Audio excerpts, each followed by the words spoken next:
Hi friends, this is Vijay, SV communication Hyderabad. Friends, ఈరోజు మన దగ్గరికి Samsung M02s no graphics no lighting issue తోటి మన దగ్గరకు ఒక ఫోన్ వచ్చింది. ఆ ఫోన్ అనేది మనం ప్రాబ్లం ఎలా సాల్వ్ చేసాం అనేది స్టెప్ బై స్టెప్ మనం ఈ వీడియోలో చూద్దాం. ఫ్రెండ్స్, ఫోన్ కండిషన్లో ఉందా లేదా అనేది చెక్ చేసాము. MTK పోర్ట్ త్రూ కండిషన్లో ఉంది. సో గ్రాఫిక్స్ రావడం లేదు. LCD కనెక్టర్ జిఆర్ చెక్ చేసాము. LCD జిఆర్ కూడా ఆల్మోస్ట్ ఓకే ఉంది.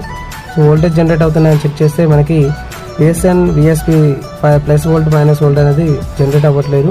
సో గ్రాఫిక్స్ ఐసీ చేంజ్ చేసి చూసాము, బట్ సేమ్ కండిషన్లో ఉంది. ప్రాబ్లం గ్రాఫిక్స్ సెక్షన్లో కెపాసిటర్ షార్ట్ ఉండడం వల్ల VDISP లైన్ సో క్యాప్ అనేది రిమూవ్ చేసి రిప్లేస్ చేశాము. ఫోన్ సెట్ వర్కింగ్ కండిషన్లోకి వచ్చింది.